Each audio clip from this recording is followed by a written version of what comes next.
Hello, ladies and gentlemen. I am Dr. Claudia Albers, Planet X researcher and professional physicist. And today I'd like to bring to you another one of my articles. This one is entitled Planet X Creating Purple Skies in the UK. Now, figure 1 below shows what the skies look like in Scarborough, North Yorkshire at sunrise on December 6, 2018, according to an article by the BBC. The sky was filled with pink and purple colors, as you can see. The pink color is usually attributed to refraction. In other words, we are told that part of the light spectrum is more refracted than others when the sun is low in the sky. But the spectrum is made of blue, green, and red light, with red at one end and blue on the other, and green in between. And if red light is more refracted than the rest of the spectrum, then the blue light should be refracted the least. So there should be mainly red light in the sky and no blue light. But pink or magenta is a combination of blue and red. So it is impossible that this effect can be caused by refraction. And here you see the pink colored sky, the pink clouds, and you can see some purple around as well. And here is the illustration of the fact that when we have pink, then we must have a combination of red and blue. And here is the spectrum. We have red at one end, green in the middle, blue at the other end. If red, which is the lowest energy, is refracted the most, then blue will be refracted the least, and green will be refracted less than red. So at sunrise, if red is the one that's refracted the most, that then it manages to get into the atmosphere to a greater degree, then blue should not be there because it's refracted the least, so it shouldn't reach the atmosphere at all. And then green will be in between. But it's impossible to get red and blue and not get green. That just shows us that this cannot be explained by refraction. The refraction explanation is thus impossible. But what we have instead is increasing amounts of Planet X system dust entering the atmosphere and absorbing light. And you may look at articles 447 and 468 where I discuss this happening to our atmosphere in more and more, and what occurs when that happens. And one of the things that happens is that you get red skies and luminescent clouds. Now, Planet X system objects are energy depleted and thus energy absorbers. They come in many sizes and are the cores of what were once living celestial objects. The larger ones were once stars and the smaller ones were once planets and moons. And here's illustrated how a living celestial object with a core that is generating energy, outer layers of material surrounding the core, and then an atmosphere, when it dies, turns into a stellar core. And this would be the core, and this is the debris field around it, which is made up of the debris that was once the outer layers of the object. And here you see one of these objects moving in towards the sun. It was surrounded by a huge cloud of debris, and some of this debris is made up of very, very large objects, but they are of irregular shape. The actual core of what was once a living star is spherical. And this stellar core turned out to actually be larger than the sun, and you may look at articles 424 and 425 for more details on that. Now, stellar core debris, a large portion of which is in the form of fine dust, is energy absorbing, and when it enters the Earth's atmosphere, causes water vapor to condense around it. So that cloud formation occurs. The dust also absorbs energy in the form of electrons and light. When the dust first enters the atmosphere, it seems to absorb all visible light wavelengths, but as time goes by, it seems to stop absorbing red light. The unabsorbed red light is thus reflected so that the cloud surrounding the dust looks red. When the cloud reflects both blue and red, then it looks pink. At this time, only the green wavelength will be absorbed. If the cloud looks purple, it could be because it is absorbing all wavelengths of visible light except the highest energy, blue light. Or it could be that it is reflecting more blue light than red, so that a more bluish magenta is the result. The human eye seems to detect these two colors as purple. The extra blue may be because the sun simulators in the atmosphere emit extra blue light in order to make the atmosphere blue. And for more details on that, you may look at article 466 entitled Sun Simulated Technologies Based on Lasers and the Sun is No Longer Shining Discovery. Now, an object that looks red because it is being illuminated by white light, but both the blue and the green parts of that white light are being absorbed by the material this object is made of, and only the red part of white light is being reflected. So to us, the object looks red because red light seems to be coming off it. It's actually reflected red light. And an object that looks yellow because it's absorbing blue. And that means that both the green and the red parts of white light or visible light are reflected. And the combination of these looks yellow to us, so the object looks yellow. I used to think that the strange bright colors were due to the clouds surrounding the dust emitting light or becoming luminescent. But I have now realized that although the luminescence does occur, it only occurs once the dust has gained enough energy to become less absorbent. Most of the time, the bright colors seen in the sky, such as the ones seen over the UK, are due to stellar core Planet X dust absorbing certain wavelengths and reflecting others.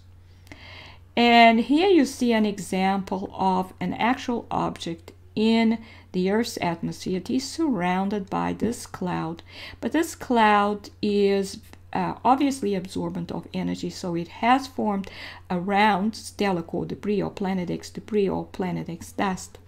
And you can see that this part is very dark. It's dark gray.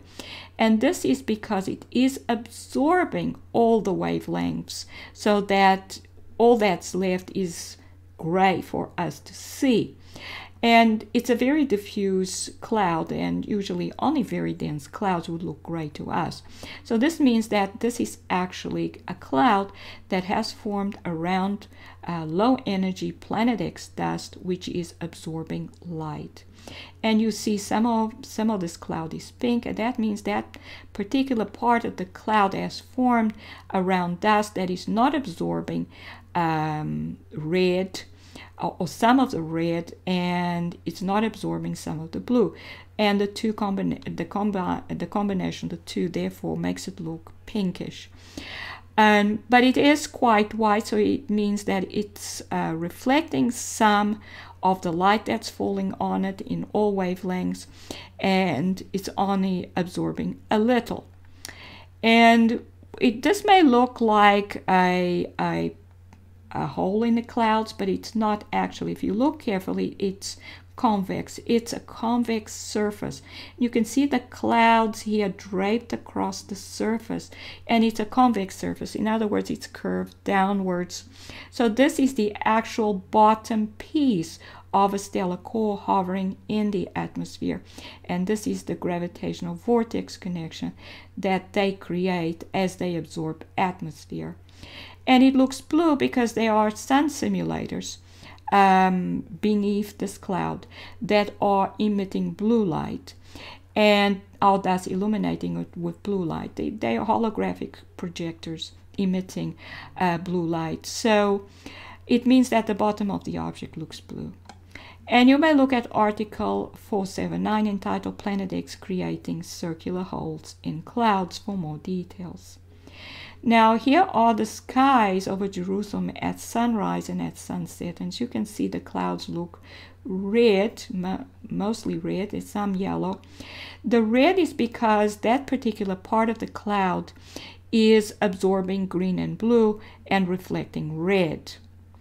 And the yellow part is where only the blue part of white light that is being emitted by the simulators is being absorbed.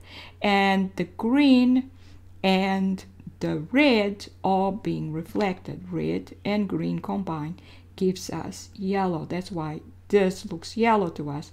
There's red and green light being reflected off it and coming towards our eyes.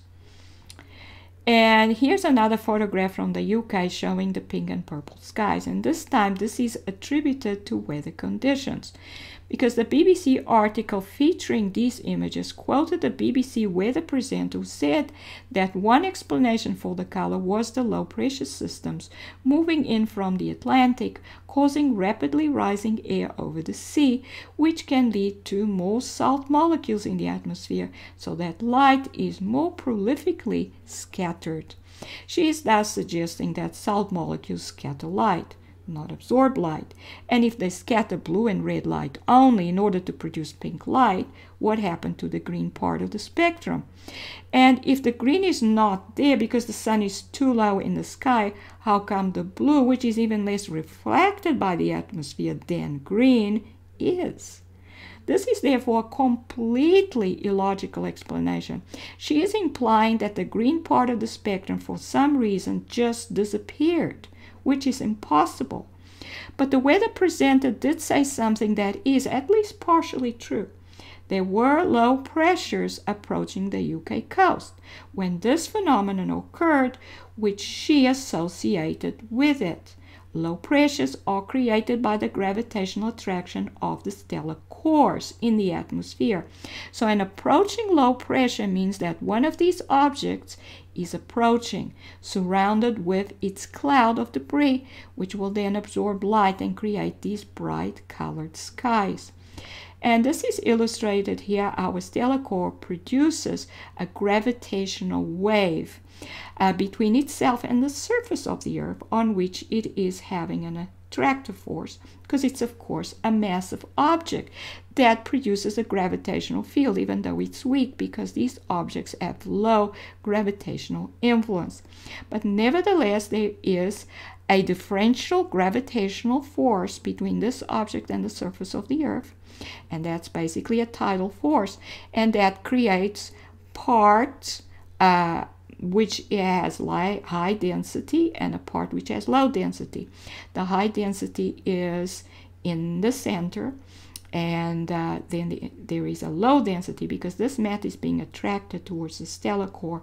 There's a ring of low density, and this will create a high tide and a low tide in between, and then another low tide outside. Again, a ring pattern. We're looking at a cross section here. And this occurs in the air as well, although it's not as apparent as with the water. But what we have then is a low density region of air here and a high density in the center. It forms a vortex in the air. And the low density means that there will be a low pressure. The air in this region will exert a lower pressure on the surface. And this is how a low pressure is created. It's due to the gravitational attraction of these objects within the atmosphere. So in conclusion, pink and purple skies over the UK are due to Planet X system stellar cores entering the Earth's atmosphere and moving in towards the UK coast. These objects cause low pressure systems in the Earth's atmosphere due to their gravitational attraction on surrounding atmospheric particles. And these are the references. This is Dr. Claudia Albers, Planet X physicist. Thank you for watching.